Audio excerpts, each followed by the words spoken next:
Hi everyone, welcome back to the channel. In today's video, we're diving into the world of Azure SQL Server. Whether you're setting up a new database or connecting to an existing one, I'll guide you through the entire process. We'll cover how to set up your Azure SQL Server, how to connect to it from your local machine, and how to connect from external sources. So, if you've ever felt overwhelmed by Azure SQL or just want to learn some new tips, you're in the right place. Here we are on the Azure portal dashboard. To start, I will search for SQL Server using the search functionality. Once it appears in the drop-down menu, I will select it to proceed with our configuration. From this point, I will click on the Create button to initiate the setup process for a new SQL Server. I've previously created a video detailing the setup of an Azure virtual machine. For additional clarity on this topic, please refer to that video. You can find the link above. Additionally, I'll include a link to the playlist in the description below for easy access.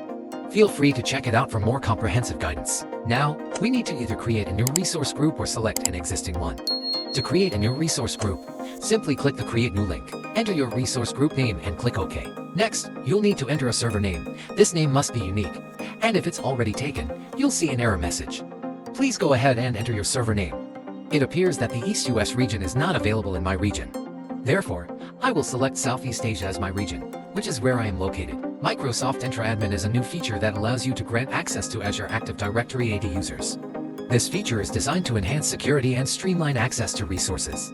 You have the option to use SQL Server credentials for access, or if you are an Azure Active Directory user, you can access the SQL Server more easily through this integration. So, I will proceed with the second option. I will now enter my server admin credentials. I will proceed with the default settings for the remaining options. Next, I will click the Create button. This will validate my settings and initiate the deployment process. It appears that the process is taking some time, so I'll fast forward to the point where the deployment is complete.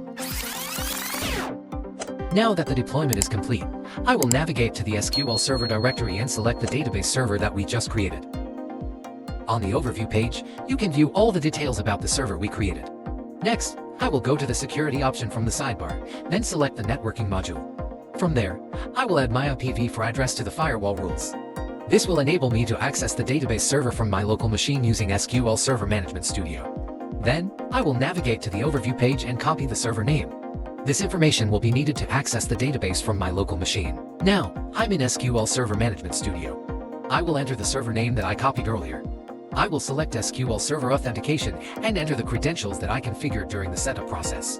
Now, you can see that the connection to the database server was successful.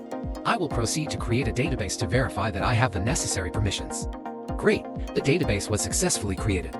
You can now proceed to create tables and continue with your implementation. That wraps up our setup and connection process for Azure SQL Server. If you found this video helpful, please give it a thumbs up, share it with others who might benefit, and don't forget to subscribe to the channel for more content.